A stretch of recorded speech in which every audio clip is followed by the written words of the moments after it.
कि सबसे पहले कॉन्फिडेंस लेवल बढ़ाना है बच्चे का, कि आप कहीं भी कल को अगर कोई इंटरव्यू देने जाते हैं, कहीं किसी से बात करते हैं तो आप डरे ना। मैम, हम देखते हैं आपको, आप ना सोशल सर्विसेज में काफ़ी ज़्यादा इंडल्ज हैं।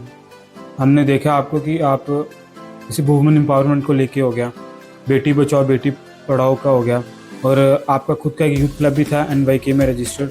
आपने महिलाओं के लिए बहुत सारा काम किया। मैंने बाहर से सुना था कहीं कि आई थिंक आप रजौरी की फर्स्ट लेडी थे जिन्होंने गाड़ी चलाई थी, ऐसा कुछ? आपने क्वेश्चन किया कि जैसे मैं ओल्ड एज और ये सब चीज़ें मैं इंटरेस्टेड हूँ इसमें स्टार्टिंग से ही, और हमारा एक उज्ज्वल के नाम से था, नेहरू युवा केंद्र का हमारा महिला मोर्चा करके था, वो हम उसमें हमने काम किया बहुत अच्छे से। मैं क्या सोच के अभी हम आप देख रहे हैं, आपने UDPS की यहाँ पर फ्रेंचाइजी लाई रजौरी में, आप एज अ वहाँ चेयरपर्सन है, तो क्या विजन लेके आपने वो फ्रेंचाइजी लाई, और क्या सोच के आपने सोचा कि अब मुझे अपने पाँव पर खड़े होकर एक स्ट्रांग वुमन बन के मुझे सोसाइटी में काम करना है और अपनी सेवाएं देनी है? कोई भी मैं इंसिडेंट देखती हूँ, कोई एक्सीडेंट हो रहा है, कोई कुछ भी इस तरह के केसेस होते हैं तो हर बंदा वहाँ खड़ा हो जाता है, ह्यूमैनिटी के लिए खड़े होते हैं। ऐसा नहीं है कि तमाशा देख रहे हैं और निकल लिए वहाँ से, ऐसा नहीं है। बहुत अच्छा माहौल लगता है मुझे रजौरी का।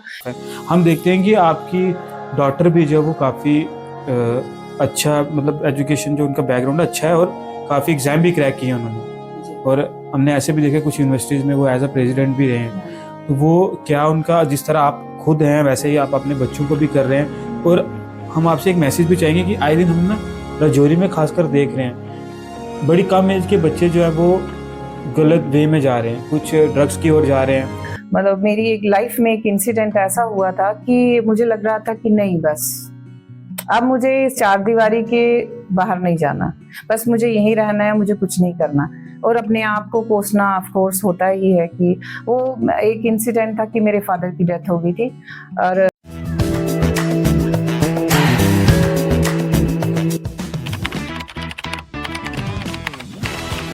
आप सभी का स्वागत है एक बार फिर से the Himalayan talk show the reality uncovered podcast channel में, और the voice of Rajouri raise your voice में। आज के स्पेशल पॉडकास्ट में हमारे साथ बातचीत करने के लिए मिस प्रगति शर्मा हैं, स्ट्रॉन्गेस्ट एंड इंडिपेंडेंट वुमन है रजौरी की। काफ़ी सोशल सर्विसेज में इन्होंने अपने काम दिए, काफ़ी सोशल वर्क किए इन्होंने, ओल्ड एज होम में इन्होंने अपनी सेवाएं दी, और भी जितने भी महिलाओं के लिए जितने भी वुमेन एम्पावरमेंट को लेके बहुत काम किया इन्होंने, बेटी बचाओ बेटी पढ़ाओ को लेके काफ़ी काम किया इन्होंने। और अभी रजौरी में एक इन्होंने ब्रांड लाया, यूनिवर्सल दिल्ली पब्लिक स्कूल, तो इनाग्रेशन उसकी हो चुकी है, और आज ही इनसे बातचीत हमने की, इनके साथ इंटरेक्शन की हमने। तो आज इनका विजन जानेंगे, क्या विजन है इनका सोसाइटी को लेके, और किस विजन से ये काम कर रहे हैं। मैम, हम आपका स्वागत करते हैं द हिमालयन टॉक शो में, द रियलिटी अनकवर्ड में। आपने अपना प्रीशियस टाइम दिया हमें। थैंक यू आशीष जी, आपके पॉडकास्ट में आपने मुझे बुलाया, और आप बहुत अच्छा काम कर रहे हैं। ऐसे पॉडकास्ट होने चाहिए, बिकॉज हम जब एक दूसरे को देखते हैं तो हमें बहुत हेल्प मिलती है, मोटिवेशन मिलती है, और आप बहुत अच्छा काम करें। Thank you so much. हम देख रहे हैं काफ़ी देर से आप सोसाइटी में एक अच्छा रोल प्ले कर रहे हैं, चाहे वो सोशल सर्विसेज हों, चाहे ओल्ड एज होम में हम आपको देखते हैं, आप अक्सर वहाँ जाते रहते हैं। तो क्या आपकी जर्नी है, क्या आपकी बायोग्राफी है रजौरी को लेके? क्योंकि हमने देखा आप दिल्ली में काफ़ी देर आपने काम किया, आप वहाँ पर रहे, उसके बाद रजौरी आप आए, तो क्या कुछ आपकी जर्नी है? जी आशीष जी, मेरी 12th यहीं से हुई है, रजौरी से ही हुई है। तो मेरा स्टार्टिंग से ही ऐसा रहा है कि मैं जब 10th में थी तब क्या होता था कि थोड़ा एक टाइम मिलता था हमें, 1-2 महीने का टाइम मिलता था। तो वो 1-2 महीना जो होता था तो मुझे लगता था मुझे कुछ करना है। तो मैं सबसे पहले जो स्कूल था वो विद्यापीठ नाबन में है, तो मैं वहाँ चली गई। तो मुझे लगा कि मुझे बच्चों को कुछ देना है, एक इंटरेस्ट था, स्टार्टिंग से ही था कि मुझे यही इसी फील्ड में ही था। तो वो मैं अपना टाइम उसी तरह से स्पेंड करती थी। आफ्टर दैट जैसे 12th हुआ मेरा, तो उस समय भी एक टाइम पीरियड रहता है, तो उसमें मैंने अपना कंप्यूटर का कोर्स किया, और उसके बाद थोड़ा टाइम मैंने लिया क्योंकि मैं थोड़ा लेट एडमिशन लिया, नेक्स्ट जो मेरा दिल्ली का था, फिर मैं उसके बाद दिल्ली चली गई। पर उससे पहले मैंने STG सेंटर था, उसमें भी मैंने एज अ इंस्ट्रक्टर काम किया। तो उसके बाद मैं दिल्ली चली गई। उसके बाद मेरा ग्रेजुएशन वहीं से हुआ और मेरी एक ग्रेजुएशन मेरा वहाँ था और एक जॉब भी मैं करती थी वहाँ और उसके बाद मैं एक ट्रेनिंग भी करती थी वहाँ। सो उसके बाद मैं रजौरी आई। रजौरी आने के आपकी बर्थ प्लेस जो है वो रजौरी है? जी, मेरा बर्थ प्लेस रजौरी है और जैसे ही ये सब कंप्लीट हुआ वहाँ से और मैं अपना अच्छा दिया, मुझे मतलब एक इंटरेस्ट था कि मुझे ये सब करना है। आफ्टर दैट मैं रजौरी में आई। जब मैं रजौरी में आई तो मैं सबसे पहले इंटरनेशनल स्कूल में ज्वाइन किया। तो वहाँ मेरा थोड़ा समय ही रहा बिकॉज़ मेरी बेटी छोटी थी तो उसके लिए मेरे को थोड़ा-सा गैप देना था, मुझे उसको टाइम देना था। मुझे सबसे पहले यही था कि मैं उसको टाइम दूँ। क्लास 5th तक मेरे को ये था कि उसका मैं अच्छे से उसके ऊपर, क्योंकि बच्चे को ध्यान देना इज अ मस्ट कि ये उसके अलावा कि हाँ हमें चले जाना है, अपनी जॉब्स पे चले जाना है, वो सब, और बच्चे कहीं ना कहीं अवॉइड होते हैं। मतलब आप पहले से ही इस फील्ड में इंटरेस्ट रखते थे? जी तो जी। उसके बाद आपने जाके स्कूल्स में भी काम किया जैसे आपने बताया। तो दिल्ली में आपका कितना सफ़र रहा वहाँ पर? फिर वहाँ से आपने, हमने देखा रजौरी में काफ़ी आइडियाज़ लाए, आपने स्कूल ज्वाइन करे। तो क्या वहाँ का क्या एक्सपीरियंस है आपका? जी, जैसे हम रजौरी से यहाँ से गए, दिल्ली में गए, तो हमें बहुत सारी चीजें फेस करनी पड़ी क्योंकि हमारे अंदर कुछ कॉन्फिडेंस जो था उसकी कमी थी। बिकॉज यहाँ की स्टडीज में और जब हम यहाँ से बाहर निकल जाते हैं तो बहुत फर्क है। वहाँ हमें फेस करना उन लोगों से जो कि इंग्लिश में बात करते हैं, है ना। हमें अगर ऑफिस कोई ज्वाइन करना है, एक अलग चैलेंज होता है वहाँ। अलग चैलेंज होता है। तो उस चीज को देख करके जो मैंने यहाँ रजौरी में सबसे पहले कॉन्फिडेंस जो बच्चे के अंदर लाना, वो सबसे बड़ी बात होती है। क्योंकि बच्चा अगर जब भी बाहर जाता है, घर में तो वो बोलता है, जब वो बाहर जाता है तो उसको ये चीजें फेस करनी पड़ती हैं। तो वो जो मेन मुद्दा है वो बच्चों के लिए बहुत जरूरी है कि सबसे पहले कॉन्फिडेंस लेवल बढ़ाना है बच्चे का, कि आप कहीं भी कल को अगर कोई इंटरव्यू देने जाते हैं, कहीं किसी से बात करते हैं तो आप डरे ना। तो हमें वो फेस करने को मिला। After some time we learn lot many things.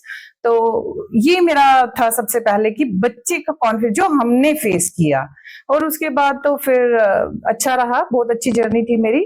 15 to 16 years मैं वहां रही हूँ दिल्ली में, और साथ ही साथ पढ़ाई करी, साथ ही साथ मैंने एक ट्रेनिंग की ऑप्टोमेट्रिस्ट की। I was an optometrist. So मैंने साथ ही साथ जॉब भी किया है। ये तीनों काम करते करते मेरा एक्सपीरियंस बहुत अच्छा रहा इसमें। तो अच्छा था। और उसके बाद जब मैं रजौरी आई, सबसे पहले मैंने आपको बताया, उसके बाद थोड़ा गैप देने के बाद, बच्चे को टाइम देने के बाद मैंने डिसाइड किया कि ओके, जब मेरा बेटा हुआ उसके बाद उसको मैंने टाइम दिया, क्योंकि वो बच्चों को टाइम देना बहुत इंपॉर्टेंट है। मैम, हम देखते हैं आपको, आप ना सोशल सर्विसेज में काफ़ी ज़्यादा इंडल्ज हैं। हमने देखा आपको कि आप जैसे वुमेन एम्पावरमेंट को लेके हो गया, बेटी बचाओ बेटी पढ़ाओ का हो गया, और आपका खुद का एक यूथ क्लब भी था NYK में रजिस्टर्ड। आपने महिलाओं के लिए बहुत सारा काम किया। उसके बाद ओल्ड एज होम, जब अभी हम देखते हैं ओल्ड एज होम में आप जाते हैं, वहाँ की जो लेडीज़ होती हैं उनके साथ आप बैठते हैं, उनसे बातचीत करते हैं, फिर वो आपके ऑफिस में आते हैं, जब बातचीत करते हैं, वो किस तरह का आपका एक्सपीरियंस है? ये स्टार्टिंग से कोई आपको इंटरेस्ट था इसमें, या फैमिली बैकग्राउंड में भी कोई ऐसा था जो इस फील्ड से भी था? इस फील्ड से तो कुछ ऐसा नहीं है, पर मेरी जो मदर है वो बहुत स्ट्रांग है। तो जो भी हमने सीखा है उनसे ही सीखा है। और जो हमारे फादर थे, उन्होंने हमें बिल्कुल खुला छोड़ा था, लाइक कि करो जो आपको करना है। हाँ जी, जो आपको अच्छा लगे। क्योंकि मेरी और मेरी दीदी की विश थी। मेरी दीदी भी मेरी मतलब मुझसे ज्यादा है, मैं तो सोचूंगी कि मैंने उनसे बहुत कुछ सीखा है। और मेरी मदर, मेरी दीदी, एक आप सोच लें कि एक घर के जो पिलर होते हैं ना, वो हैं। और बस उन्हीं से सीखा मैंने। और ऐसा कुछ बैकग्राउंड नहीं है, बस इंटरेस्ट बोलते हैं ना कि एक मदर को देख करके, बहन को देख करके, और एक फादर का था कि बड़े स्ट्रांग कि हाँ मेरी बच्चियां ये करें, उनके मन के अंदर बहुत थी। जैसा वो पहले सपोर्ट करते थे, आज भी वैसे ही सपोर्ट करते हैं आपको? मेरे एक्चुअली फादर नहीं हैं। जब तक वो रहे उन्होंने पूरा सपोर्ट किया, क्योंकि मेरी और मेरी दीदी की जब भी जैसे ही विश ये हुई कि हमें बाहर जाना है, पापा हमें कुछ करना है, तो उन्होंने एक बारी भी मना नहीं किया। बिकॉज दैट टाइम क्या होता था कि बच्चियों को बाहर नहीं जाने देते थे। उस टाइम पे तो ज्यादा इतने पेरेंट्स अवेयर भी नहीं होते थे इस चीज भी नहीं थे। को, तो वो उस टाइम पे आपने उन्होंने आपको भेजा, फिर आपने फील्ड लेवल पे काम किया, जी, वहां से नॉलेज गेन की, और अब आप आके सोसाइटी में वो नॉलेज दे रहे हैं। बिल्कुल ये सब हमने अपने पेरेंट्स से सीखा और मेरी दीदी का बहुत बड़ा रोल है इसमें। मैंने उनसे बहुत कुछ सीखा क्योंकि वो सबसे पहले दिल्ली गए थे, इधर से निकले थे। उसके बाद मैंने बोल दिया, मैंने रट लगाई मुझे भी पढ़ना है, मुझे भी बाहर जाना है, तो मुझे भी बाहर भेजा गया। और उसके बाद जब हम बाहर से जब वापस आते हैं यहाँ, तो कॉन्फिडेंस लेवल तो ऑफ कोर्स बढ़ता ही है। बहुत सारी चीजें सीखी, आज मतलब कोई प्रॉब्लम नहीं आई उसके बाद। और पर मेरा यही मोटिव था कि मैंने अपने जैसे बच्चों को भी यही चीजें सिखाई हैं, हेल्प करो दूसरों की, और वो भी ऐसे ही करते हैं। मैंने बाहर से सुना था कि आई थिंक आप रजौरी की फर्स्ट लेडी थे जिन्होंने गाड़ी चलाई थी, ऐसा कुछ? जी ये भी था। मैं एक्चुअली तब क्या होता था, तहसील से कुछ भी बाहर जाने का कोई रास्ता नहीं था, जो अब रोड बनी है, तो मैं मार्केट से ही जाती थी। मार्केट से ही तो अच्छा लगता था, ठीक है किया, मतलब हाँ फर्स्ट लेडी ही बोल सकते हैं आप। मैं तो यही बोलती हूँ कि हर लेडी को ऐसा ही होना चाहिए, अपने लिए Strong. खड़ा यस स्ट्रांग होना बहुत जरूरी है, अपने बच्चों के लिए स्ट्रांग। अगर एक लेडी देखिए, हम लेडीज ही ज्यादा टाइम स्पेंड करते हैं बच्चों के साथ, क्योंकि फादर्स बहुत कम टाइम स्पेंड करते हैं। तो हमारी रिस्पॉन्सिबिलिटी बनती है कि हम अपने बच्चों को भी, और बाहर जो अब जो बच्चे हैं और बच्चों को भी यही चीजें देनी चाहिए कि हमें आपने क्वेश्चन किया कि जैसे मैं ओल्ड एज और ये सब चीजें, मैं इंटरेस्टेड हूँ इसमें स्टार्टिंग से ही। और हमारा एक उज्जवल के नाम से था, नेहरू युवा केंद्र का हमारा महिला मोर्चा करके था। वो हम उसमें हमने काम किया बहुत अच्छे से, मैं और मेरी दीदी ने। वो रजिस्टर्ड भी था, और हम लड़कियों को लेकर के टूर्स में जाते थे। बहुत अच्छा ट्रेवल, लाइक अच्छा टाइम था। और मैं एक बात बताऊं कि उस समय में इतना वैसे नहीं होता था गर्ल्स को, और हम जा करके ना पेरेंट्स को बोलते थे हमारे साथ जा रहे हैं ना, भेजो इनको, हमारे साथ जा रहे हैं, दे आर सेफ। तो वो भेजते थे। ट्रस्ट था, पूरा ट्रस्ट बनाना पड़ता है। और जैसे आप बोल रहे हैं ना, जैसे मैं ओल्ड एज में जाती हूँ, मुझे बहुत सुकून मिलता है वहां जाके, मुझे बहुत अच्छा लगता है। और वो भी बहुत खुश होते हैं, क्योंकि उनको ये टाइम में बातें करनी, उनके रिलेटेड, मतलब उनको हंसाना। मैम ओल्ड एज में कौन सी लेडीज होती हैं वहां पर? हाँ जी। और बहुत अच्छा टाइम रहा हमारा बहुत अच्छा ट्रस्ट बनाया हमने पेरेंट्स पे। और बहुत सारी चीजें, जैसे हमारा पर्सनल एक्सपीरियंस भी होता है, राइट, वो शायद किसी दूसरे बंदे को पता नहीं होता। और वो एक्सपीरियंस जब हमारे सामने आता है, तो हमें लगता है कि हाँ नहीं, हमें ये करना चाहिए, है ना। हमें अगर सोसाइटी में ऐसा हो रहा है, तो हमें उसको थोड़ा सा ठीक करना चाहिए। लाइक कुछ ऐसे पेरेंट्स आते थे कि जिनका बड़ा विश होता था कि हम अच्छे स्कूल में छोड़ें बच्चे को, है ना। मैं मतलब 2-3 जगह ऐसा देखा है। मैंने उसके बाद IDPS में भी काम किया है, और अच्छा रहा मेरा वहां भी एक्सपीरियंस मेरा सब जगह बहुत अच्छा रहा। मुझे बहुत मजा आया वो सब करने में भी। अब अपने लिए कर रही हूँ, तो वो भी मैं अब देखती हूँ क्या कर रही हूँ। मैम जर्नी की बात करें आपकी, आप एजुकेशन फील्ड से भी हैं, तो रजौरी में आपने काफ़ी स्कूल्स को अपना टाइम दिया, और किन किन स्कूल्स को आपने ज़्यादा टाइम दिया, और क्या सोच के अभी हम आप देख रहे हैं आपने UDPS की यहाँ पर फ्रेंचाइजी लाई रजौरी में, आप एज अ वहाँ चेयरपर्सन है, तो क्या विजन लेके आपने वो फ्रेंचाइजी लाई, और क्या सोच के आपने सोचा कि अब मुझे अपने पाँव पर खड़े होकर एक स्ट्रांग वुमन बन के मुझे सोसाइटी में काम करना है और अपनी सेवाएं देनी है? जी बिल्कुल, सबसे ज्यादा टाइम मैंने शैमरॉक स्कूल में दिया। जो मैं देख रही हूँ कि जो इस ओल्ड एज की जो लेडीज हैं, दोनों किसी के यहाँ काम कर रहे थे। तो जब मैं क्या बोलूंगी, मैं नहीं बोल सकती ऐसा कुछ भी, कि मालूम नहीं उनका भी कुछ ऐसा रहा होगा कि एक को तो पैरालाइज्ड थे आंटी, वो पैरालाइज थे और वो उनको वहां छोड़ दिया गया। मैंने स्टोरी तो उनकी कुछ और सुनी थी। वो भी बेचारे यही थी कि मैं किसी के लिए बोझ ना बनूं, अपनी फैमिली, जो फैमिली मेंबर्स, उनके लिए बोझ ना बनूं। मुझे कोई ऐसी जगह मिल जाए कि मैं वहां अपने आराम से रहूं और मुझे कोई टेंशन वगैरह ना हो। पर जैसे ही मैं उनके साथ मिली, फर्स्ट टाइम मिली हूँ, शैमरॉक स्कूल था हमारा, उसी बिल्डिंग में रहते थे वो। तो एक आध बार मुझे उनकी आवाज जैसे सुनाई दी तो मुझे सोनिया ने बताया, मेरे साथ ही वो थी सोनिया, उसने मुझे बताया कि मैम आंटी ने खाना नहीं खाया। तो उस समय मैं बाइट ही ले रही थी अपना, मैंने उसको बोला सोनिया प्लीज इसको क्लोज कर, तो आंटी जो खा रहे हैं वो मुझे दे देना, ब्रेड थी उनके पास, मैंने कहा चलो, ये मैं एक इसलिए बता रही हूँ कि हमें ये करना चाहिए। मैं अपनी बड़ाई नहीं कर रही हूँ, पर मैं हर एक बंदे को ये मैसेज देना चाहती हूँ कि अगर कहीं भी आप ये सब देखते हैं तो प्लीज हेल्प देम, ज्यादा स्पेशली तो लेडीज ही हैं बेचारी। तो वो दोनों लेडीज किसी के घर में काम कर रहे थे, जब कुछ ऐसा हुआ तो वो वहां आ गए। अभी वो खुश हैं और बहुत खुश होते हैं, मुझे कॉल करते हैं, जब मैं जाती हूँ तो वो बहुत खुश होते हैं, वो हंसी उनकी मुझे बहुत मजा आता है देखने का। देखती हूँ क्या कैसा कर रही हूँ। रिस्पॉन्स, जो पेरेंट्स आपके साथ काफी ज्यादा आपके साथ जुड़े हैं, तो अभी उन पेरेंट्स का आपको कैसा रिस्पॉन्स आता है जब आपके लिए सुनते हैं कि आपने अपना एक स्टार्टअप खोला?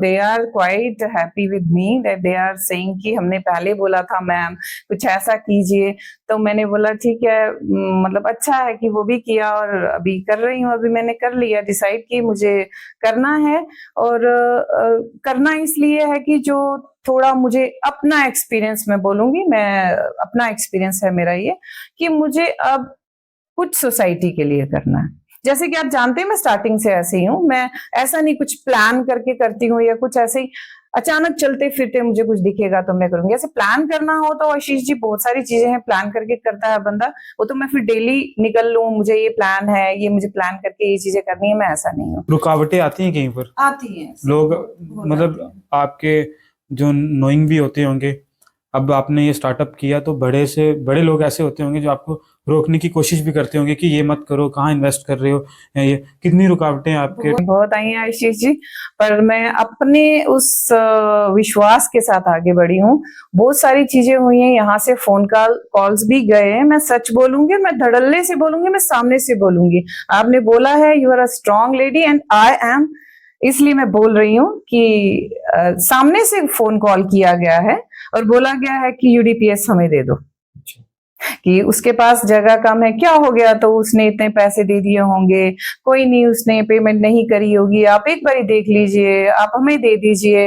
और बहुत सारे लोगों ने ये भी बोला क्यों इस मुसीबत में फंसने वाले हो, मत करो ये सब। और कईयों ने बोला कि करिए, हम आपके साथ हैं। मतलब लोगों के अंदर क्या चीज आती है, कोई किसी को मतलब अच्छे लेवल पे जाता नहीं देख सकता आजकल के टाइम में। हाँ, कुछ लोग तो हैं, ऐसा नहीं बोल सकते कि हर एक बंदा ऐसा होगा, कि कुछ लोग ऐसे होते हैं कि नहीं देखना चाहते, तो अब किसी के देखने से क्या होगा आशीष जी, हम तो आगे बढ़ते जाएंगे। और कुछ लोग ऐसे मिले हैं कि वो बोल रहे हैं कि हम आपके लिए ये कर सकते हैं, हम आपके साथ हैं, और वो लोग ही बहुत सारे ऐसे लोग हैं।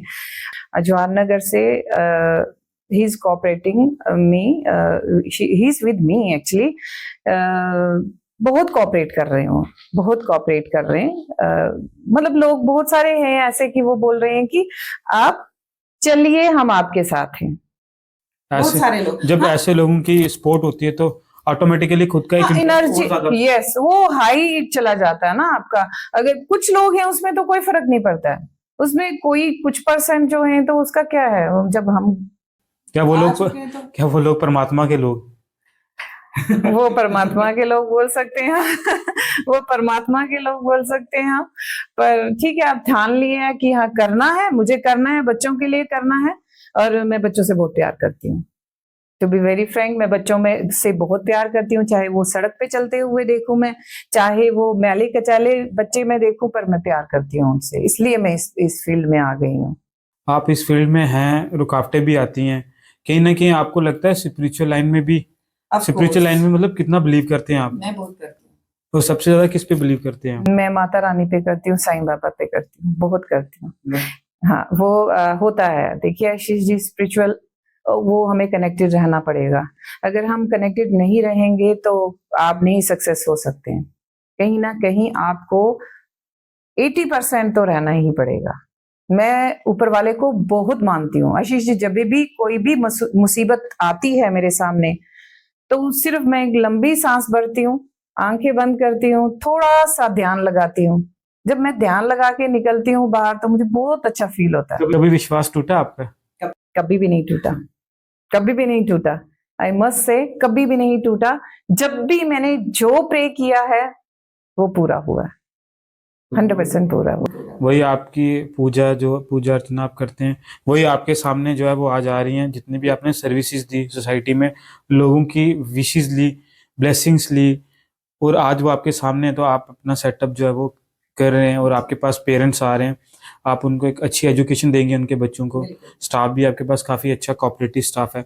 हम देखते हैं कि आपकी डॉटर भी जो है वो काफ़ी अच्छा, मतलब एजुकेशन जो उनका बैकग्राउंड अच्छा है, और काफ़ी एग्जाम भी क्रैक किए हैं उन्होंने।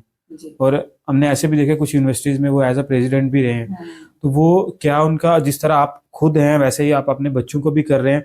और हम आपसे एक मैसेज भी चाहेंगे कि आए दिन हम ना राजौरी में खासकर देख रहे हैं, बड़ी कम एज के बच्चे जो है वो गलत वे में जा रहे हैं, कुछ ड्रग्स की ओर जा रहे हैं, कुछ फैमिलीज को इतना ज़्यादा तंग करते हैं, और इन्हीं सब में होकर कुछ ऑनलाइन गेम्स के चक्कर में पढ़कर, और इन्हीं सब के चक्कर में ना वो क्या कर रहे हैं, सुसाइड कर रहे हैं। रिसेंटली राजौरी में काफ़ी ज़्यादा सुसाइड हो गए, सुसाइड किए बच्चों ने। तो आपका क्या मैसेज रहेगा उनके लिए? आपकी खुद की डॉटर इतना अच्छा एग्जाम क्रैक किया उन्होंने, तो क्या आपका मैसेज रहेगा उनका? जी, जैसे कि मैंने अपने बच्चों को पूरा ही कोऑपरेट किया है, बच्चों के साथ हंसी भी हूँ, बच्चों के साथ मस्ती भी की है। सभी जानते हैं कि मैं अपने बच्चों के साथ बहुत मस्ती करती हूँ। हमें कहीं ना कहीं अपने बच्चों के साथ कनेक्ट रहना चाहिए, ज्यादा टाइम हमें उनके साथ कनेक्शन बनाकर रखना चाहिए।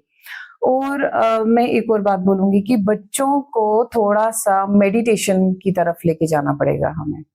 बच्चों का इंटरेस्ट देखना पड़ेगा हमें कि बच्चे किस जगह पे, कौन सी तरफ इंटरेस्ट उनका कहाँ क्रिएट हो रहा है, हमें वहां उनके साथ चलना पड़ेगा। जब तक आप बच्चों के साथ कनेक्टेड नहीं रहते, जैसे कि हमारा भी एक रोल होता है एज ए एजुकेटर कि हमें बच्चों के साथ कनेक्शन बनाना पड़ता है। एक क्लास टीचर जब क्लास में जाती है तो उसको हर एक बच्चे के साथ कनेक्शन बनाना पड़ता है। ऐसा नहीं कि आप सामने के 4 बच्चों को देख लिया और पीछे के बच्चों को छोड़ दिया, ऐसा नहीं। कनेक्शन कनेक्शन बनने से ही बेटरमेंट होती है। और बच्चों का जो आप बोल रहे हैं ना, सुसाइड का जो ये सब चल रहा है, कहीं ना कहीं फोन्स एक फोन के साथ काफी ज्यादा एडिक्ट हो चुके हैं, एडिक्ट हो चुके हैं। मैं आपको सच बात बताऊं तो मैं कोई बड़ाई नहीं करूंगी, कुछ भी नहीं। जो मेरा एक रूल रहा है वो रूल रहा है अपने बच्चों के साथ कि मेरी बेटी को हमने जो फोन दिया आफ्टर 12th, जब वो चली गई थी ग्रेजुएशन के लिए, तो ऑफ कोर्स हमें देना पड़ा।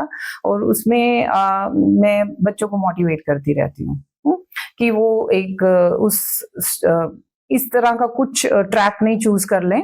तो उसके लिए हमें थोड़ा कनेक्टेड रहना पड़ता है। आप बच्चों को छोड़ नहीं सकते। हाँ जी ठीक है, आप बच्चे हो गए बड़े तो ठीक है, थोड़ी देर भी आप देखते हैं अगर बच्चा आपके सामने नहीं है तो थोड़ा प्लीज आप चेक कीजिए कि आपका बच्चा कौन सी जगह पे है। मेडिटेशन सेंटर नहीं है राजौरी में, ना तो योगा सेंटर्स हैं। तो क्या आप रिक्वेस्ट करेंगे एडमिनिस्ट्रेशन को, और पुलिस एडमिनिस्ट्रेशन से क्या रिक्वेस्ट करेंगे, डिस्ट्रिक्ट एडमिनिस्ट्रेशन से क्या रिक्वेस्ट करेंगे कि बच्चों को किस तरह वो कंट्रोल में ला सके? जी देखिए, मेडिटेशन सेंटर है ओशो द्वारा। मैंने अपने बच्चों को हमेशा वहीं भेजा है। बच्चों ने बहुत सारे लेवल किए भी हैं, समाधि की है। बच्चों को भेजना चाहिए क्योंकि बहुत अच्छी जगह है। उसमें ऐसा नहीं है कि आपके हम इन गुरु को मानते हैं, इन गुरु को, ऐसा नहीं है वहाँ।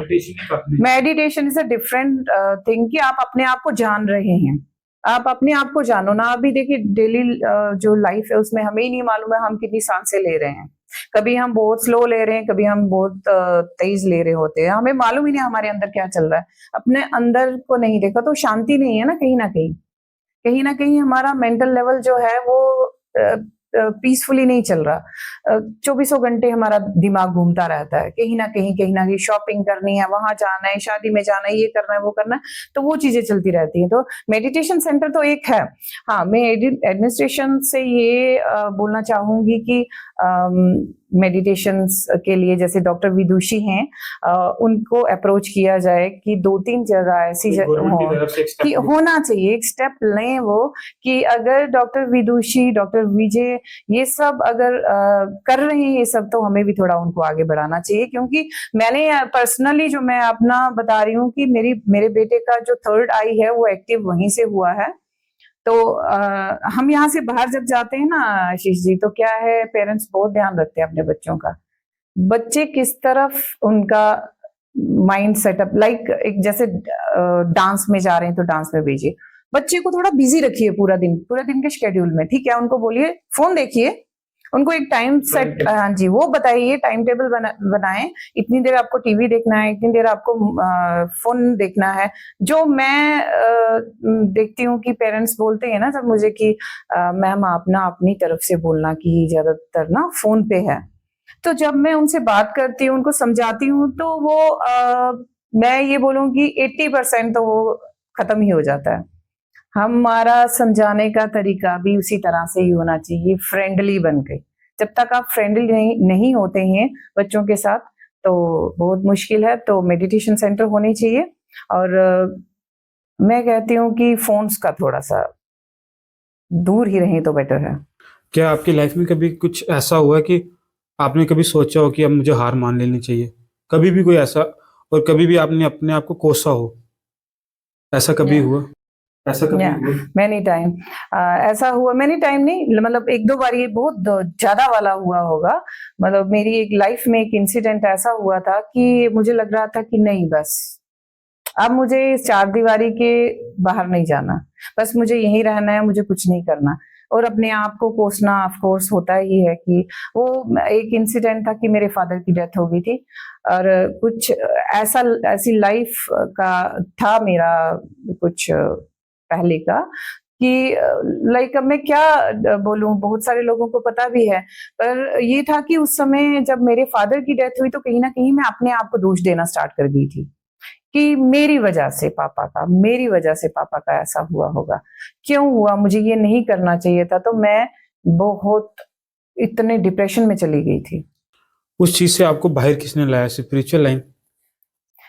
ऑफ कोर्स स्पिरिचुअल लाइन तो बाद में आई, सबसे पहले मेरी मदर, और उसके बाद मेरी दीदी मुझे दुबई ले गए थे, और उन्होंने मुझे मोटिवेट किया, क्या कर रही है तू, क्यों ऐसा सोचती है, ऐसा है ही नहीं, तू क्यों सोच रही है ऐसा। मेरी मदर ने भी बोला ऐसा है नहीं, तो तू क्यों सोचती है कि ऐसा है।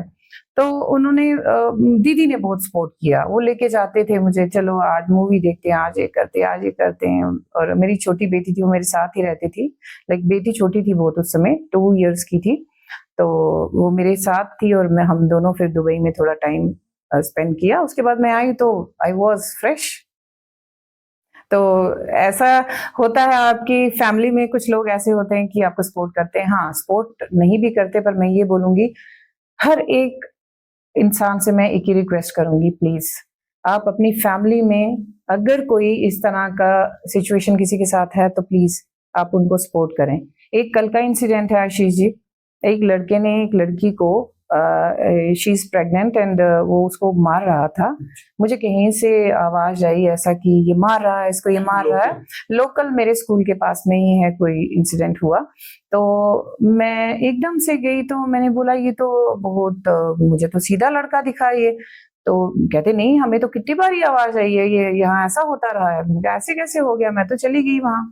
मैंने उसको बोला देख आज तूने कर लिया, इसके बाद ये मत करना। मतलब अभी ऐसी ऐसी हरासमेंट हो रही है अभी भी सोसाइटी? और ये आशीष जी बहुत सारी चीजें मैंने देखी भी हैं, और मैंने कुछों को तो मैंने ठीक भी किया है। मेरे पास लड़की थी, उसका भी इंसिडेंट हुआ था एक, तो उसके हस्बैंड के साथ, तो मैंने बहुत चीजें समझाई थी उसको, तो उसने करा। पर लेट्स सी कि अभी मैं इसको छोड़ूंगी नहीं, मैं नजर रखूंगी इसके ऊपर।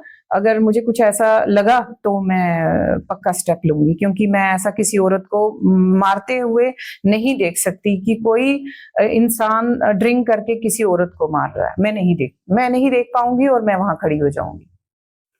एक क्वेश्चन आपसे पुट करेंगे, आप रजौरी में रहते हैं, और रजौरी की क्या कुछ आपको सबसे खास चीज़ लगती है, और क्या कुछ आपकी रजौरी की एक फेवरेट डिश है? कोई आप अपना नाम, कोई भी नाम आप बताओ, तो आपकी सबसे फेवरेट डिश रजौरी की कॉमन हो, और साथ में रजौरी में सबसे प्यारी क्या चीज़ लगती है आपको? सबसे प्यारी चीज लगती है भाईचारा। लोग एक दूसरे को जो सपोर्ट करते हैं ना, हम बोलते हैं हिंदू मुस्लिम, ऐसा कुछ नहीं है। मेरा हमेशा मुस्लिम्स मेरी फ्रेंड्स थी स्टार्टिंग से। ऐसा नहीं मैं बोलूंगी कि हिंदू नहीं थी तो मुस्लिम्स थी, ऐसा नहीं है। पर मैंने जो देखा है कि हिंदू मुस्लिम्स का भाईचारा बहुत है यहाँ रजौरी में। जम्मू में बोलूंगी नहीं, पर मैं यहाँ रहती हूँ तो मैं इसके लिए बोलूंगी, हमारा आपस में आज भी अगर कोई इस तरह का कुछ खट खुट कुछ होता है कहीं भी, थोड़ा सा ऐसा लगता है कि नहीं हमें यहाँ खड़ा होना चाहिए, तो हर एक बंदा हर एक बंदे के लिए खड़ा रहता है। कोई भी मैं इंसिडेंट देखती हूँ, कोई एक्सीडेंट हो रहा है, कोई कुछ भी इस तरह के केसेस होते हैं, तो हर बंदा वहां खड़ा हो जाता है, ह्यूमैनिटी के लिए खड़े होते हैं। ऐसा नहीं है कि तमाशा देख रहे हैं और निकल लिए वहां से, ऐसा नहीं है। बहुत अच्छा माहौल लगता है मुझे रजौरी का, एक खुला एनवायरनमेंट है, और हमारी रजौरी तो है ही इतनी खूबसूरत, और इसका वेदर कितना अच्छा है कि जब हम दूसरे लोगों से बात करते हैं ना, जब कोई दिल्ली से कोई पंजाब से, हमारे वहां रहने के लिए यार वहां आपका कितना अच्छा रहने का, मतलब अच्छा ठंडा है, हरियाली है, पहाड़ हैं, हमारी यहाँ की इतनी अच्छी खूबसूरत जगहें हैं, आप चले जाएं तो मजा आ जाता है वहां आके। और हाँ, खाने का तो राजमा चावल तो है ही वो सबकी फेवरेट डिश है, तो राजमा चावल जब तक एक वीक में 2 बार नहीं बनेंगे तो मजा भी नहीं आता, तो आई लाइक राजमा चावल। मैम, आप एज अ एजुकेशनिस्ट हैं, सोशल वर्कर हैं, तो आपका क्या विजन है सोसाइटी के लिए? किस विजन से आप सोसाइटी को मैसेज देंगे कि आप अपना विजन लेके क्या चल रहे हैं, आने वाले टाइम में सोसाइटी में क्या क्या सुधार होने चाहिए? एक लास्ट मैसेज चाहेंगे जितनी भी होल सोसाइटी है सबके लिए। बिल्कुल, सुधार होने चाहिए। जो ये मैं अभी इंसिडेंट देख रही हूँ कि यंगस्टर्स तो मैं देखती हूँ कि 24-25 की इस तरह के सुसाइड अटेम्प्ट करे, कि कोई कारण है, शायद कोई वजह है पीछे उसकी, कर रहे हैं कि वो समझदार हैं। जो ये बच्चे 9th क्लास में और 10th क्लास में कुछ इस तरह के, ये जो मैं सुनने को आ रहा है पिछले कुछ दिनों में, मैं बहुत डिस्टर्ब हुई हूँ आशीष जी, और मैं इस मामले में डीसी साहब से 101% मिलूंगी, उनसे बात करूंगी, क्योंकि कुछ बातें मेरे दिमाग में चल रही हैं बिकॉज ऑफ सम गेम्स, और कुछ लोग उन बच्चों को मैं बोलूंगी कि हरासमेंट हो रही है उनके साथ। आशीष जी, मेरे को जो लग रहा है, जो मैंने देखा है, और मैं वो डिस्कस पक्का करूंगी, वो मैं डिस्क्लोज करूंगी डीसी साहब के सामने, क्योंकि वो मेरे सामने कुछ इंसिडेंट ऐसे हुए हैं, और वहां कहीं ना इन बच्चों को ब्लैकमेल किया जाता है। अच्छा। और ये गेमिंग कौन कर रहा है, ये क्यों नहीं पकड़े जा रहे, और ये रजौरी तक आ चुका है जी, ये रजौरी तक आ चुका है। और मुझे तो कारण एक गेम ही, क्योंकि जो हम देख रहे हैं, हमारे घर में भी बच्चे हैं, हम कोशिश करते हैं उनको दूर रहें। जो मेरे सामने सराउंडिंग में ये चीजें हुई हैं, मैंने देखी हैं, कुछ ऐसे गेम्स हैं ऑनलाइन जिनसे कि भाई कुछ पैसा कमा लें हम, और कुछ इन्वेस्ट करें, उसके बाद आउटपुट नहीं आ रहा, और उसमें छोटे बच्चे भी आ रहे हैं, वो भी शिकंजे में आ रहे हैं, और पेरेंट्स को उसके बारे में नहीं पता होता। कहीं ना कहीं हम पेरेंट्स अब बच्चों से प्यार तो करते ही हैं, तो हमें लगता है कि नहीं, बच्चा अपना पढ़ रहा होगा, शायद कोई छोटी मोटी गेम खेल रहा होगा, पर ये नजर रखनी बहुत जरूरी है बच्चों के ऊपर, और ये सुधार तो मैं पक्का चाहूंगी। और जो मैं कल का इंसिडेंट देखा है कि 25th आ चुका है, और इसमें ड्रिंक करके जो हस्बैंड से अपनी वाइफ्स को मारे, और वो भी एक प्रेग्नेंट लेडी जो कि खाए पिए बिना खड़ी है, और आपको बोल रही है कि आप ड्रिंक करके दिन में क्यों बैठे हो, वो मैं बिल्कुल नहीं चाहूंगी। वो मैं चाहूंगी कि ये चीजें खत्म होनी चाहिए, और जहां मैं ये देखूंगी मैं स्टेप लूंगी, उसके लिए मैं कोशिश करूंगी अपनी तरफ से, और मैं जो लोग हैं इसको सुधारने के लिए उनको साथ लेकर के चलूंगी। अपनी स्कूल प्रेमिसेस की तरफ से आप क्या मैसेज देंगे? जी, स्कूल प्रेमिसेस की तरफ से मैं ये मैसेज दूंगी कि जो अब मैंने जो इनिशिएटिव लिया है बच्चों के लिए, बच्चों की स्टडी के लिए, या बच्चों की फीस को लेकर के लिया है, वो मैं 100% पेरेंट्स के साथ हूँ। मैंने हमेशा पेरेंट्स की सुनी है और सुनूंगी, क्योंकि पेरेंट्स भी कहीं ना कहीं, एक ऐसा नहीं है कि पेरेंट्स सभी कुछ भी बोलेंगे तो हम सुनेंगे, जो पॉजिटिव चीजें हैं वो तो हमें सुननी है ना, कि कहीं ना कहीं देखिए ट्रायंगल है, हमें अगर पेरेंट्स की बात नहीं सुनेंगे तो पेरेंट्स हम तक कैसे पहुंचेंगे, हमें कैसे पता चलेगा बच्चा घर में क्या कर रहा है। मैम, एक बार आप अपना स्कूल का नाम और लोकेशन बता दें, ताकि हमारे चैनल से जितने भी पेरेंट्स इस वीडियो को देख रहे हैं वो ज़्यादा से ज़्यादा यहाँ पर आएँ, अपने बच्चों को एडमिट करवाएं, और आपने अपनी लोकेशन थोड़ा सा स्कूल का नाम वो थोड़ा सा ब्रीफ कर दें। जी थोड़ा सा brief कर दें। जी, मेरे स्कूल का नाम यूनिवर्सल दिल्ली पब्लिक स्कूल है. It is near horticulture office and opposite ITI. आज के इंसाइटफुल पॉडकास्ट में हमारे साथ थे मिस प्रगति शर्मा जी। इनकी जर्नी के बारे में आज हमने इनसे जाना और जितनी भी सेवाएं इन्होंने सोसाइटी में दी उनसे इनके बारे में जाना और इनके मैसेजेस जो सोसाइटी के लिए हैं उनके बारे में जाना। तो हम इनका भी शुक्रिया करते हैं, इन्होंने अपना कीमती टाइम दिया हमें और हम ऐसे ही एक्सक्लूसिव टॉक आगे भी इनके साथ करते रहेंगे। जी, आशीष जी, आप बहुत अच्छा काम कर रहे हैं. मैं अप्रिशिएट करती हूँ आपके काम को. इसी तरह से आप ये पॉडकास्ट बनाएं और हम सब आपके साथ हैं. God bless you. Thank you so much ma'am. तो आप भी देख रहे थे the Himalayan talk show the reality uncovered